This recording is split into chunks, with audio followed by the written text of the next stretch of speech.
E aí, o que é que você acha desses três aí, né? O Jussa, que já foi anunciado, e o Ederson e o Marcos Guilherme.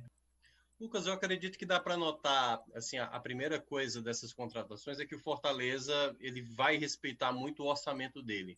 Ele sabe da dificuldade, então não vai ter nenhum tipo de contratação e que, em parte, eu sempre falo aqui no programa, tem sempre o um nível comparativo com o Ceará, sempre vai ter. Então, quando o Ceará faz alguma coisa, o Fortaleza, queira ou não, a torcida passa a, tipo assim, os caras estão fazendo e a gente não está. E aconteceu isso também em temporadas anteriores.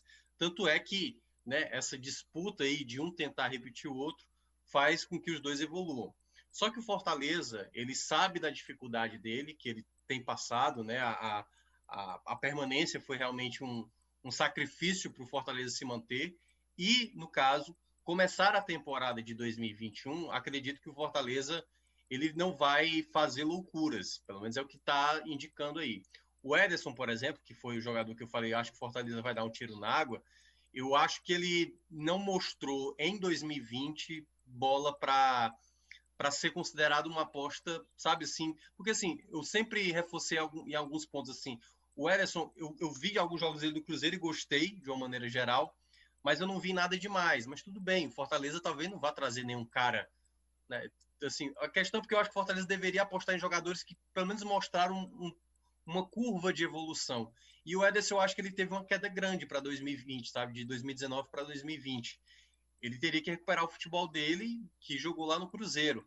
Então, eu acho assim mais próximo de dar errado do que dar certo, mas pode dar certo, né? É porque quem foi aquele volante que era até do Corinthians, o Paulo Roberto, né? Roberto. Paulo Roberto, mas o Paulo Roberto era o jogador mais experiente e tal. Na época também não me agradou tanto, e eu lembro que muita gente elogiou muito o Paulo Roberto, e eu tenho receio dele ser possivelmente esse jogador, sabe?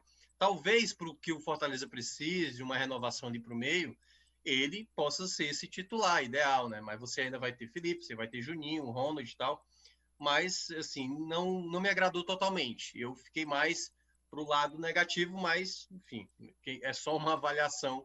Muita gente até gostou do nome, né? Então eu só acho que mais voto vencido nessa. Dos outros, caras, eu acho que você falou aí, você falou dos que chegaram. O Jussa, né? O Jussa, esse aí eu acho que pouco jogou, né?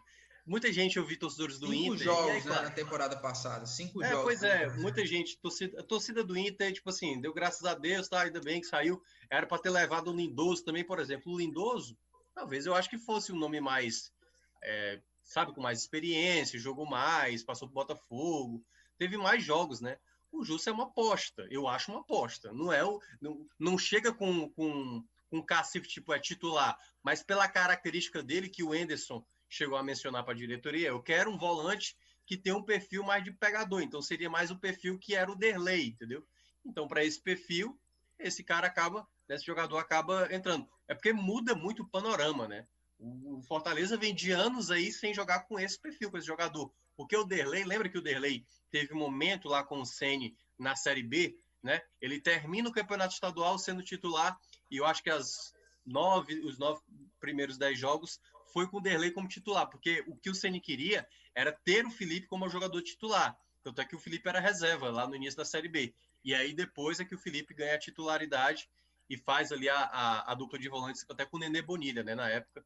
Então, assim, eu acho que Diego Jussa eu acho uma aposta. É uma aposta, não dá pra gente dizer que... Matheus Jussa. Matheus Jussa, pois é. E o terceiro nome quem é? Agora nem lembro mais. Quem é. Não, você já falou sobre o Marcos Guilherme, você já falou sobre o Jussa e já falou sobre o Ederson.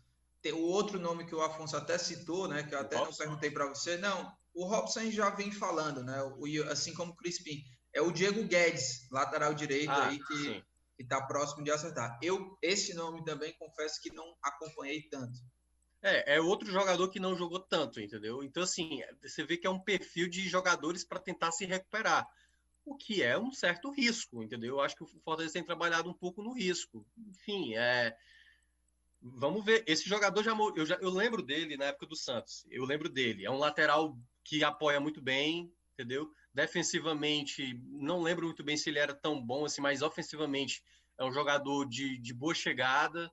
Então, assim, como lateral, na época do Santos, me agradou, mas aí é outro jogador também que foi para um outro local, foi pouco utilizado, e aí é uma dúvida. Eu acho que o Tinga hoje ainda é titular, o Tinga ainda segue sendo o principal nome na lateral direita, né? E aí, a não ser que o Daniel Guedes ofereça, mas como o Ederson já conhece ele muito bem, o meu receio é exatamente ser aquela contratação de um técnico e que na temporada acaba não sendo mais utilizado se por acaso esse técnico não continuasse, no caso o Anderson não continuar, entendeu?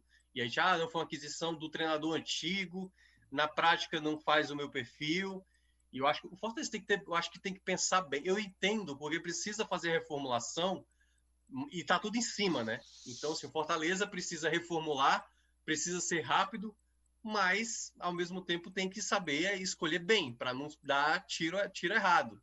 Tem que ser tiro certo, e até porque o Fortaleza sabe do dinheiro que tem para investir na temporada.